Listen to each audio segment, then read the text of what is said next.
students are going to present to you today. This is my partner in crime here, Mark Andrews, and Yeah, absolutely. So before we turn it over to the kids, because I know that's really who you're here to see, okay? I wanted to kind of lay in the reality of this, because I think you all need to know this. I've been a parent, I've been a coach, I've been a teacher now in this town for, well, teacher only for about 5 years, but parent coach for a long time. And one of the things that I think we need to start doing more of is taking the hand of a student and the hand of a community member and putting them together. That is so important, and we're doing that with this. I wanted to recognize Patricia and Seabury and your crew from NOAA and your crew from here, because they absolutely identified a need before we even know that we had it. And I can tell you this, Audie and I bust our butts to try to bring reality to particularly these two classes. And while you're looking at the stars of our class here, literally the stars of our classes, a lot of our students that we get in this class are those students that really don't want to take physics and chemistry. They kind of stay away from that. Some of them are the academic strugglers of our school. What better group to get in the hands of science than to give them the tools and let them go out and do it? Now, I don't know if you guys pay attention much to NOAA, okay? But I'm gonna tell you something. The other day I showed the video of NOAA in our class. And how many, Kaylee, how many students in our class really truthfully knew what NOAA did? Okay, so did they know how many jobs and how broad NOAA was? No, not at all. So once they start learning now, Audie and I are trying to give these kids, you can do this job. You can be a scuba diver, diving down and be a marine biologist, going down and checking for species. And if you see less species in the Monterey Bay, you know what? Raise the red flag, because we got some problems. And guess what? You guys probably have more influence over these guys if you start holding hands. So guess what? Patricia gave us that opportunity. And I can't tell you how it's changed my students, and Audie's as well. Now, there are some that don't appreciate what we got put in our lap here, but I can tell you this. With the amount of kids that came to me and said thank you, and you probably got a very similar reaction. I think probably Naomi did as well when she was there. These kids, now of course, they definitely appreciate the hour and a half of the boardwalk we get. No doubt about that. But I think even more so, they appreciate that their teachers and their community and their parents want to give them real life experiences. And they are so important for this particular group of students that really a lot of them, and we see it every day. And Randy, God knows, I know you teach in your study skills class, you see it every day, that these kids simply need a little thing to hold on to as hope for their own future. For their own future. And a lot of those kids don't have that. They might not have been given all the tools growing up. Well, guess what? That's our job. That's our job now. Because we want good community, we want good citizens in our community, and we want our little world beaters here to have the tools to go off and do that. So if I'm standing up here sort of pleading with you guys to continue this program, and for the main reason, kind of selfish, my daughter's coming back into this school. Okay, I got an 8th grader. I got one leaving this year, but I want this not just for my own daughter, but for all my other kids as well. And you guys know full well that once you're in my class, you are my children. And I will fight for you till the very end. Know that this program is so meaningful. I don't think you'll know until you come out with us on a field trip. So right now, I'm inviting y'all. Okay, Kim, you're there. Your butt's already there. All right. we took 120 students on this field trip. That's how many students we were able to facilitate. And so it would have been nice to have some more chaperones. So you guys are all welcome next time, and you'll see what we do. Just this morning, 3 different news. I listen to a lot of news and I read news. 3 different references within, references to NOAA within 45 minutes. I literally looked at the clock.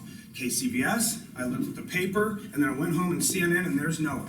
And it's all about, one of them was hurricane data and a projection for the hurricane season coming up.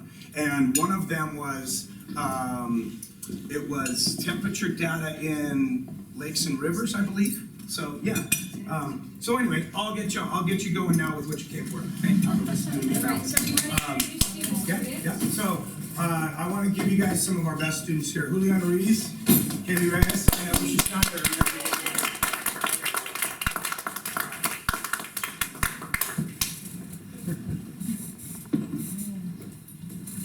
Hi, so I'm Haley Reyes and I'm a sophomore at Scottsbluff High School and I'm in Mr. Andrews' Environmental Science class. I'm Julian Ruiz and I'm also a sophomore at Scottsbluff High School and I'm also in Mr. Andrews' class. I'm Alicia Snyder. I am a senior at Scottsbluff High School. I'm in Mrs. Welch's marine biology class. And today we're going to talk to you guys about our experience with the field trip that we went on and how it's impacted us and how it's like brought to our attention the problem that we've been having with all the plastics and everything that's going into the ocean that a lot of people don't even know is happening, and it's been becoming a really big problem. So, just some history that most of you probably already know. This is planet Earth. We have 5 named oceans. They are actually all connected. They're one big body of water, but we have divided them up into different oceans. So Pacific, Indian, Atlantic, Arctic, and Southern Ocean. So the oceans create up 71% of Earth. That's a ton. So it's a big part of everybody's lives. Everybody has seafood. These things are things that are super important for our ocean. The ocean absorbs a bunch of carbon dioxide from our atmosphere. I personally did a presentation on ocean acidification, and as our industries are building, we are releasing more carbon dioxide into the air, and as that's happening, the more carbon dioxide goes into the ocean. So that's kind of harming our ocean as well, but it's another reason that the ocean is super important for us because it takes it out of our atmosphere so we have fresh air to breathe. Transportation, a lot of people are going on boats to different places because the ocean is connected everywhere, so you can get basically anywhere with the ocean. Recreation, who doesn't love going sailing and just like suntanning on the beach? As we live in Santa Cruz, it's like a big part of our lives. The economy super relies on the ocean. There's industries that have like fisheries and everything. As I said, recreation. There's so much stuff that people can earn money from the ocean that it provides for people. And then, like I said, climate regulation. The ocean takes in our carbon dioxide and everything. And then foods and medicines. Basically, the ocean's really important, and we need to start taking care of it. So, oh yes, and this was our class. That it was just a picture from our experience. So, Okay, so someone or a group of people who are helping us keep our oceans clean and all that is NOAA, and it's the National Marine Sanctuaries are run by a government agency called NOAA, and NOAA stands for the National Oceanic and Atmospheric Administration, but everyone calls it NOAA. And the people who work for NOAA study our climate and weather as well as the ocean. And so here's a graphic that was probably super hard to make, but it says what is the ocean surface. So on top we see the waves and we're like, oh, those waves are so pretty, or we see the dolphins coming out. But really there's all that trash that lies beneath the waves that gets caught from being on the beach and all that. And then here is just some trash that can be found. So there's a picture of the open ocean, the deep sea, which is entire, and then the remote islands, the stuff that's being washed up, and then the coastal areas, that's also stuff that's being washed up. And then here is just where does the trash come from, and so it's a quick video.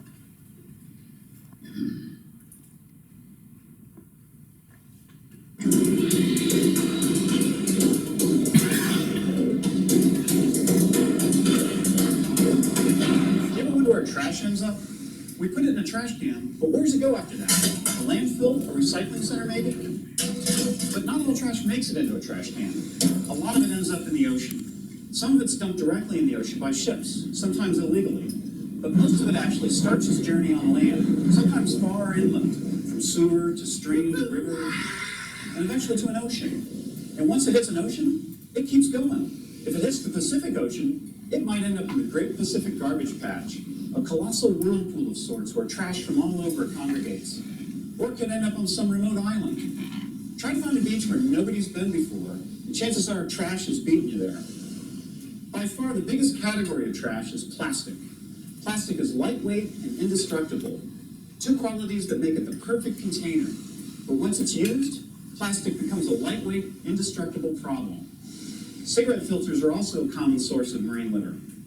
You may not think they amount to much, but cigarette filters are one of the most common items found in beach cleanups. Marine litter also kills animals. Seabirds are programmed to eat small things that are bright and colorful and feed them to their chicks. Sea turtles can't tell the difference between their favorite snack, jellyfish, and plastic bags. And fishing gear, such as nets and lines, continues to catch and kill long after it's been lost or thrown away. Invasive or alien species have been known to catch a free ride on floating litter, and this can wreak havoc on native wildlife. There are ways we can help. Dispose of waste properly, recycle more, and switch to reusable containers where possible. And participate in beach cleanups. Industry can do a better job designing products that use less material and don't just get used once. And the next time you're given a choice between paper or plastic, say neither. We can all help solve the trash problem by making less of it.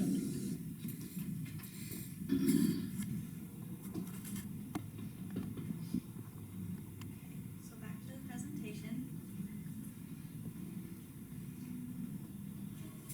So it talked about the gyres just a little bit, where the currents actually catch a lot of the trash. So the warm water and the cool water collide, making the really strong currents, and the trash that's actually around gets trapped in them. So there's like the Northern Pacific Gyre, which is like one of the main ones, but it's home of the Great Pacific Garbage Patch, and it estimates 3.2 million tons of trash. And it's located between Hawaii and California, and it's also 44% of all seabird species documented with plastic in or around their bodies, which is also from like the sea, and if they're diving in or something to catch a fish, they'll catch it or something like that. And oh wait.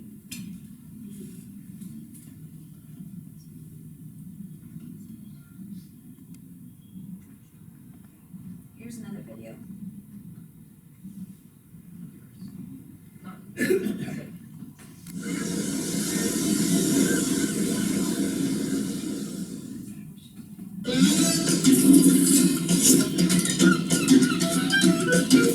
What is the Great Pacific Garbage Patch? Well, first, let's talk about what it's not. It's not a floating island of trash like a garbage dump or a landfill. It's also not the only patch. It exists all throughout the ocean, and the Pacific Garbage Patch just happens to be the most famous. Garbage patches are large areas of marine debris concentration that are formed by rotating ocean currents called gyres, kind of like big whirlpools that suck things in. A garbage patch is made up of tiny plastic pieces called microplastics that are less than 5 millimeters long. It's more like pepper flakes swirling in a soup than something you can skim off the surface. You might come across some larger items like plastic bottles, but it's possible to sail through a garbage patch and not see anything. And they're a big problem for the ocean and us. People often ask why we can't just scoop up all the marine debris in the ocean. And the answer is, unfortunately, it's just not that simple. The first challenge is the sheer size of these garbage patches. They're huge. They're constantly moving with ocean currents. And there's debris from the ocean surface all the way down to the sea floor. Not to mention all the marine life we would disrupt if we tried to just scoop up debris. So what can we do? Well, the ultimate solution is prevention. And we need to keep that as our highest priority. We can reduce, reuse, and recycle to keep trash out of the ocean in the first place. And we can participate in things like shoreline cleanups. It's a lot easier to deal with debris before it gets to the ocean. Because until we stop marine debris at the source, we'll just be cleaning it up forever.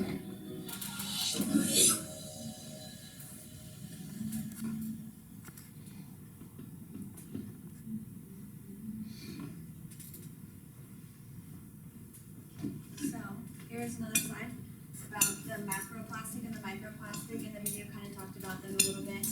And so the macroplastics are the large pieces of plastic that are bigger than 5 millimeters in diameter.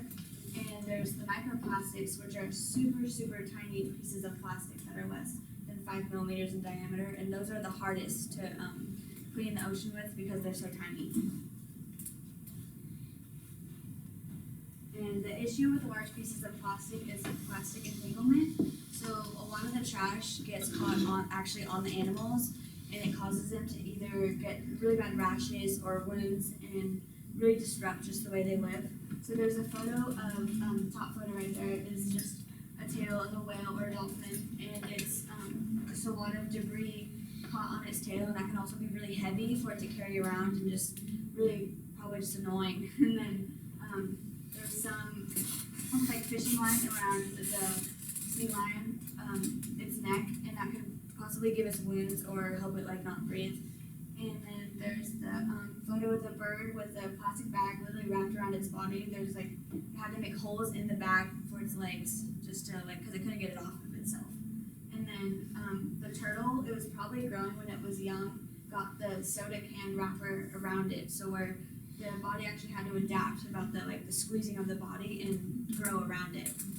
And then there's that little plastic, looks like a little like bucket from Easter or something on its mouth.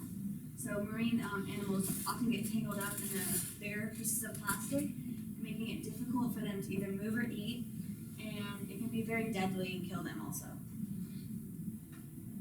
And plastic ingestion.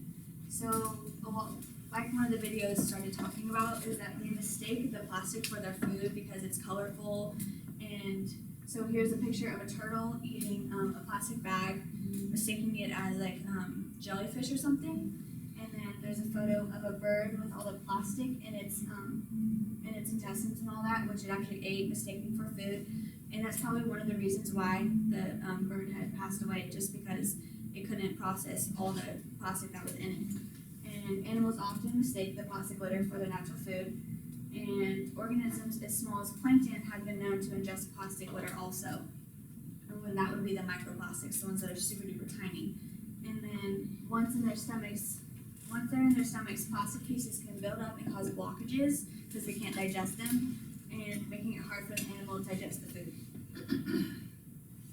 And how can plastic ingestion harm humans? So actually, the plastic products are often made using harmful toxins, and once they're in the ocean, the plastic particles can be absorbed with more toxins because all the surrounding trash also, and then the fish eat them and digest them, and they're in their bodies, and then once we eat the fish, all the toxins from the trash actually gets put into their fat tissues, and then when we're eating that, we're eating the fatty tissues with all the toxins in them. So then they're actually being put into our bodies also. And then, so this is the microbeads. So they're often in cosmetic products such as the face wash, toothpaste. There's also been some in gum and body wash, the little beads that you think are actually doing something for your body, but really they don't work and they're just being flushed down. And these tiny little beads are designed to, they're just washed down the drain, and where do they go after that? So here's a video.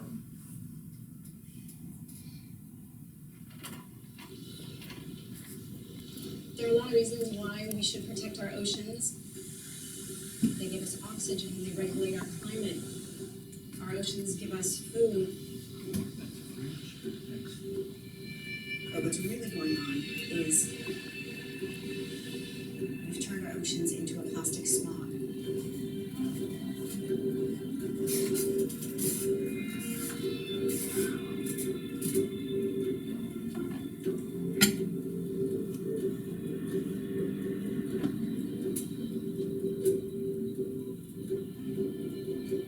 We set out with a mission to research plastic pollution in all 5 oceans and then leverage those findings back to land to drive solutions. We began the North Atlantic with our first expedition in 2010. Did the South Atlantic, across the Indian Ocean, the South Pacific, Chile to Easter Island, then up to North Pacific, finding microplastics in 21% of the planet's surface.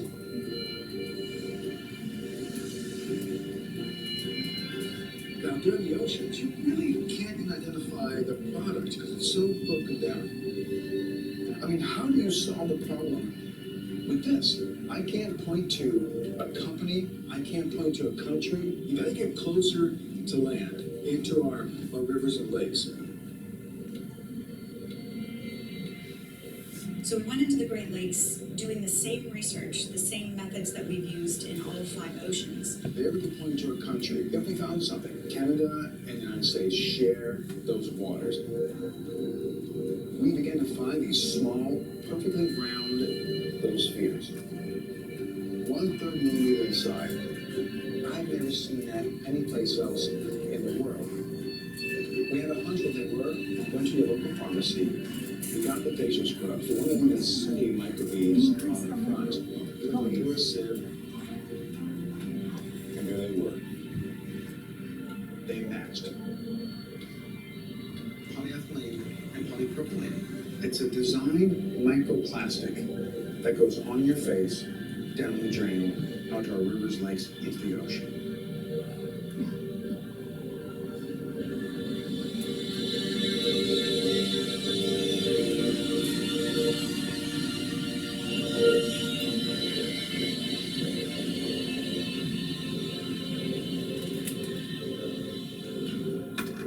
The ocean surface is not the final resting place for microplastics. It's settling to the seafloor, but it's also disappearing via the stomachs of animals that consume it.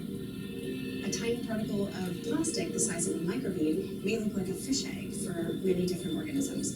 Each one of these particles of plastic is like a sponge for contaminants, things like PCBs or DDT. Many different toxic chemicals can be absorbed by plastic in the ocean. It's not just, one bird, one whale, and one fish. It's ecosystem-wide. They're eating all those plastics. They go up the food chain, back to you and I.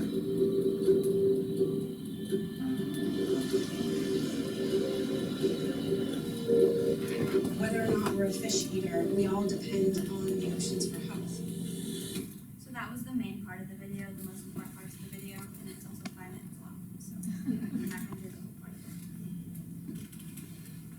it. Okay, so now I'm gonna be talking about what you can do personally in your homes, in your schools, in your classrooms, anything, any way to help the environment. Right, so reduce waste at your school. So there's multiple ways to actually reduce waste at your school with like reusable containers, reusable straws, metal utensils. Like I see personally a lot in my school that instead of providing like use reusable utensils, the school gives you like plastic and everything comes containers in plastic. And you don't buy a school lunch and it comes in this perfect metal little bento box. It comes in a plastic or paper container, paper cups, and all that eventually ends up in the ocean. I see it a lot as I walk around my school. People don't necessarily throw things in the trash can, and trash cans are usually open binned, which is another huge problem because the wind can blow trash out. I mean, even if you put all that trash in one trash can, the wind can instantly blow it out, and now you have this huge problem that no kid's gonna want to pick up. You're constantly moving from class to class, talking to your friends, you get distracted, you don't notice all the mess that you're leaving around, and someone has to clean it up. And a lot of that stuff gets missed, and when it gets missed, it just ends up in our oceans. So you can start in your cafeteria with some actually really quick and easy changes. So encourage students to take only what they need. So instead of grabbing like a whole bunch of different containers and stuff, only take the things you're really gonna eat. Kids a lot will grab like a lot of food, but they don't really finish it and all that stuff, it really ends up going to waste. Place recycling bins in areas where trash is often found. You can place recycling bins anywhere in the school, close to areas where kids might throw things, It's another problem that kids don't properly understand how to recycle and how to do stuff like that. In a trip with my teacher, we went to a little farm that did things organically, and we learned how they recycle. It's actually a really simple process that we just don't take into account and apply in our own homes and school. And that's a huge issue as well. And then create compost bin, which is one of the most important things I'm going to be talking about, because we need compost bins to recycle all that food we don't eat, because we don't eat everything, and that food's going to be wasted. And it's much better for that food to go to good use in places like a community garden or a school garden. We started a garden at our school, and one of the things we're going to be implementing is organic compost, and that can really be helped by the food that's wasted by students. Instead of wasting it and throwing it in the trash, you have a sealable compost bin, and you can put the food in there, and then once you put the food in there, it's compost, organic, usable. And contributions in our school. So like I was talking about earlier, we have our SVHS community garden, which was started by our teacher, Mr. Andrew Spark, which is amazing and really cool, and it can be easily done in any school because it doesn't take a lot. I mean, it's organic in every sense. You plant flowers and things you can even eat, and then it's just pretty easy from there. And that's also even better because it gets kids involved and kids working and things and introducing them to ideas of environmental awareness. I mean, a lot of kids aren't really environmental aware. I probably wouldn't be environmental aware myself if I wasn't taking the class. And a lot of kids aren't going to take the time to take that class, and they need that knowledge. And one way that can easily be done is through environmental gardens like this in our schools. It's easy, it's helpful for the school, it doesn't require pesticides and things like that. Things can be grown organically and healthy, and these foods can even be implemented in your own cafeterias, which is a great help. So I'd quickly like to add just the fact that we use a lot of our students to do a lot of the jobs that we want for our garden. So some of our students were painting signs that make our garden look better, or digging the holes, or filling out the garden boxes that we're going to be planting our plants in. We've actually would like to show you guys some pictures from our Facebook where kids are doing the work. So here's one of a guy who's also been helping Mr. Andrews, and this guy, I forget his name, what's his name? Nick Coonrad from Global Student Embassy. Yes, he's been helping us a lot also. And we have, this is one student who has been working a lot in the garden, and Mr. Andrews. And just, some other people working on it. And so a lot That of was kids. literally first day. Yeah, so a lot of kids are doing a lot of the work, and it's bringing our school together, and we're trying to get as many people as we can out there. It also provides community service. So, schools require us to have community service, and this is a great way to get it.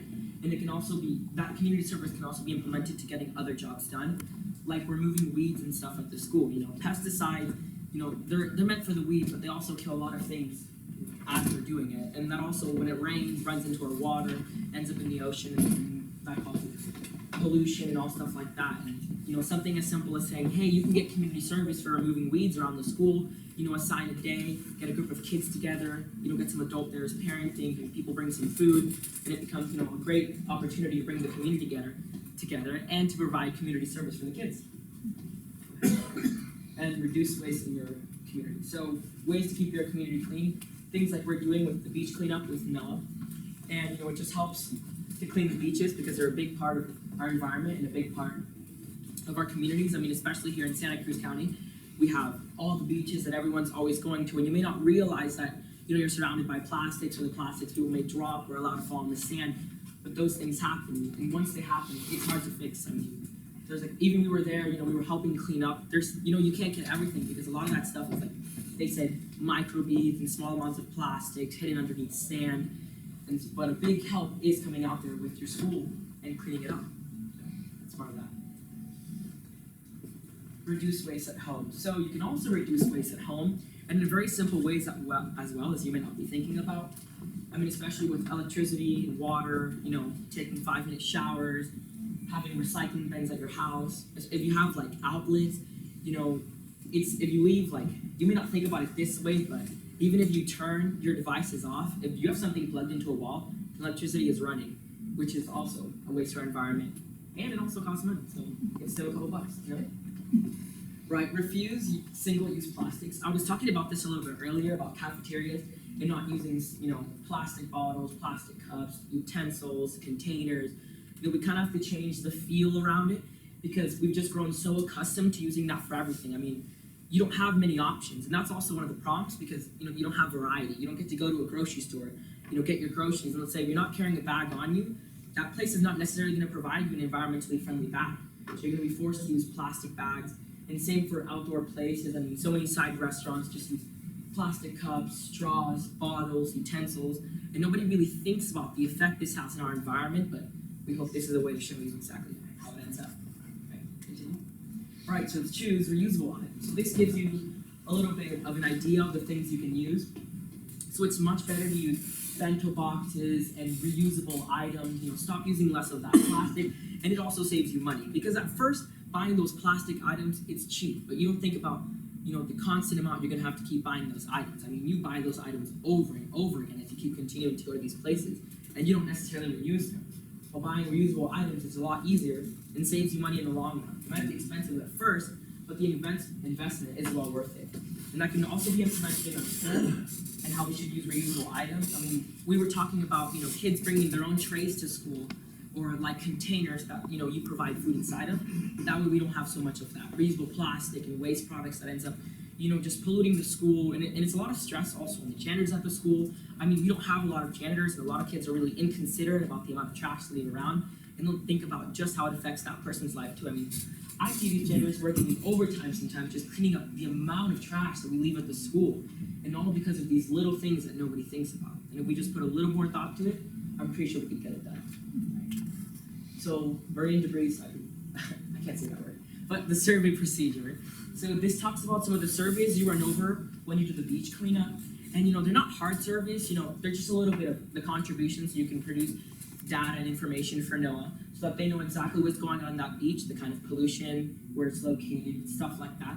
And it's a simple procedure. Go ahead. So this is how we set it up. So we go to the beach, and you have some students, you know, like leaders who go and set up the area for other students. So little sections and squares that tells you exactly where to pick up. It gives you different amount of jobs and things that you can do. So it's pretty straightforward, it's fun. Kids have to work for like an hour and a half, and then they get the rest of the time, you know, hanging out at the beach, you know, and that's always fun. And in the end, the most important part is we get to clean our beaches, which are a really important part of our community, our lifestyle, and eventually our oceans and leading into our food. This is a picture of the survey that we worked on. So this is just one of the surveys you quickly fill out with your group. You know, you have like 5 people or 4 people in a group at different positions. You know, you're all working on stuff, taking pictures, cleaning up the trash, and fill out a little survey in the end, you get it done. This is a picture of some of the trash we found at our beach. And if you ever go to the Santa Cruz beaches, I mean, they have people who clean them up, so it looks clean. You know, at the end of the day, it looks clean, and you don't necessarily go to the areas where there's all that seaweed and stuff. But what you don't really get to see is under the sand, under that seaweed, there really is a lot of trash. I mean, me myself, I've been to the beaches there many times, and I never really realized just how much trash there is. Just because you can't see something doesn't mean it's there. And this is a perfectly good example. I mean, people just throwing out trash on the beach, they don't see a trash can near them, and then they throw out the trash, and that just ends up polluting the environment.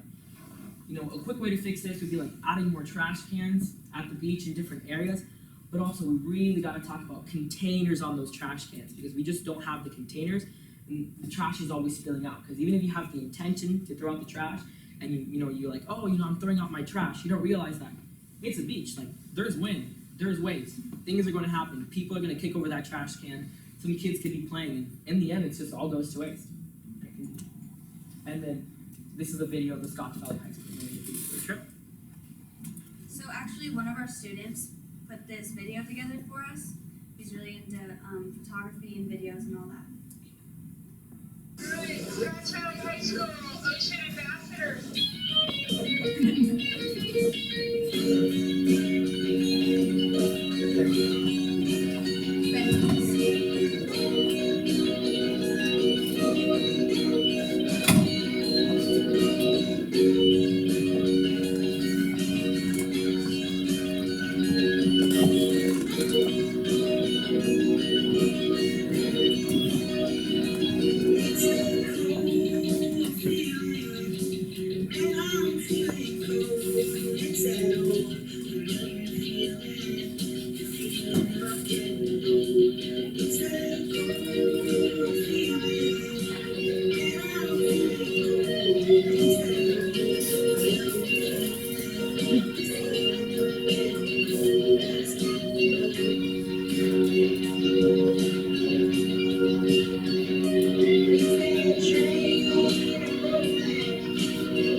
So we could get the environment better for everything living here. I'd say the most common thing I found were little fragments of plastic here and there, and basically straws, little plastic, like clumps of stuff. The most common thing I found was either like a little piece of plastic, just like randomly, or like the Capri Sun straw. Those are great on the outside. This is benefiting the ecosystem and all the organisms that thrive on the beach and in the ocean as well, and also human beings as a species. We couldn't survive without the ocean. It benefits everyone. It benefits the looks of the beach. It benefits the animals living inside of the ocean, the animals living on the actual sand. It can benefit the humans because of the pollution and the amount of oxygen that we take in. We don't want too much pollution in the oxygen because we can harm our lungs and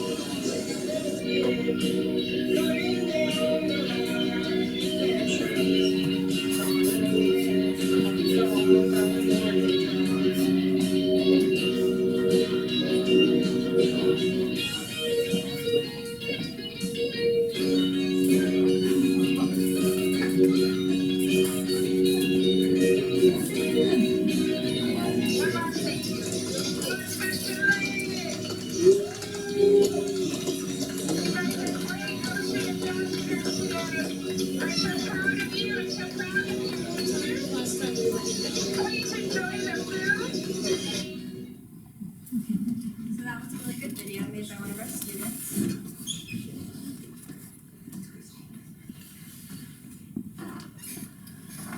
These are some pictures of the beach cleanup, which in itself is extremely fun as well. So you get to help the beach and you have a lot of fun while you're doing it.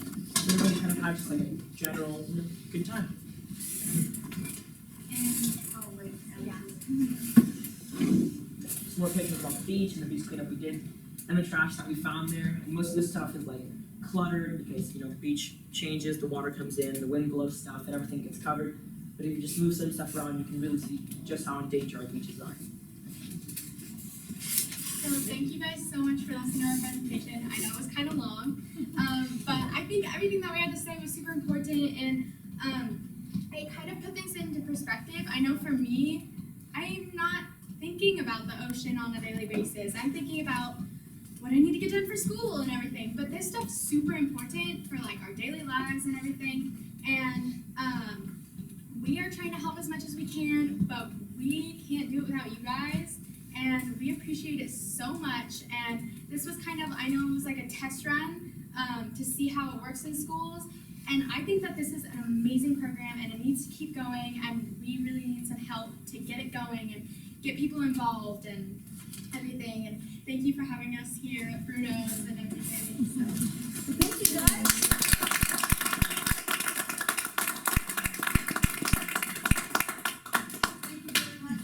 Do we have some Chico bags for Mark? No, but we can. Also, does anyone have any questions? yeah. Yeah, do you have any questions about how we ran, anything I might have not covered, anything we might have not covered together? How long were you out there? So we're there for a long time, but let's say, so as we said, we split it up into different sections, and every section is marked, different jobs, different things kids have to do. Once you get that area cleaned up, that little section, then you're good. You fill out your application, you turn it in, and then after that you get to have fun. So, you only have to work for an hour and 30 minutes, you might be there for like 4 hours, but the rest of the time you get to spend having fun. So it's a good program for kids to get involved, get the feel for environmental science if that's something they want to do, and at the same time they get to hang out with their friends and chillax.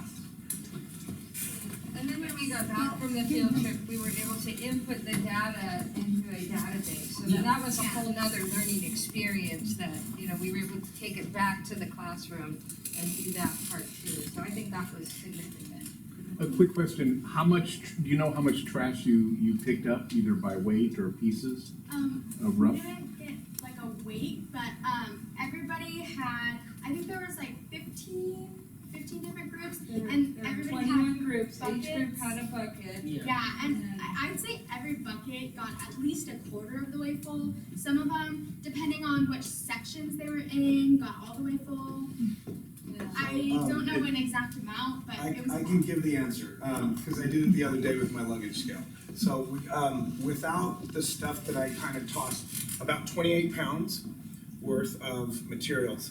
Last year when we went with just my class, kind of a trial run in general, with Save Our Shores, we got about 33 pounds of stuff that was recyclable and then about 5 pounds of stuff that you just throw away. This year was the reverse. We got way more stuff that wasn't recyclable, and then a little bit less stuff that we can recycle, because one of the things we wanted to look at was, can we help by getting that stuff out, removing it, and then recycling it, and actually kind of putting the waste to good use. The reality is a lot of stuff that comes out of the ocean is so decayed and deteriorated that you can't really use it again until we get better at recycling. One of the reasons I asked is I helped out. I brought, I think I brought the bananas and the tangerines and the poppy seed muffins for all the 120 plus students that were there.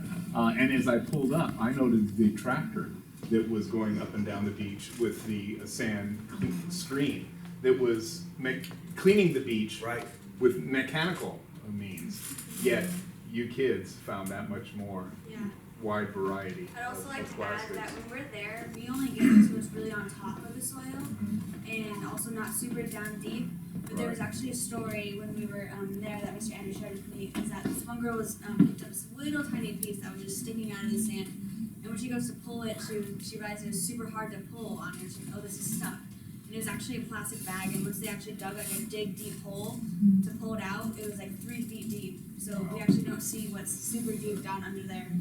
But it is. If we actually dug out like everything in there, we'd have so much more trash because it's just being kicked around, and eventually it gets all the way down there to where we can't pick it up as easily. There's one more story too, and you guys asked kind of what can you do? Well, a lot of your parents, maybe grandparents even, I can't remember who I was sitting with. I was sitting with one student, and we were watching. Do you remember the 2 people that were sitting there when we started in their chairs, and they were kind of like on themselves?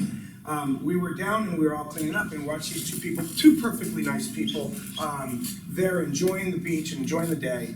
And one of the lady had a wrapper, okay? And here we are cleaning up the beach. And you could tell she just didn't want to move. And super nice lady, because I talked to her for about 3 or 4 minutes. But we watched her, and I don't come to me who it was, because we were just laughing. And we watched her literally take and put it down, and it kind of blew away, and she grabs it. And then she goes and grabs it again, and literally just went and stuck it in the sand and buried it. And I thought, how many people actually do that?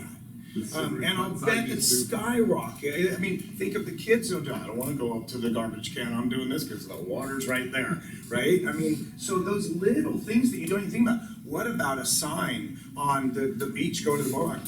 Don't bury your sand, just put it here in the garbage can, anything like that.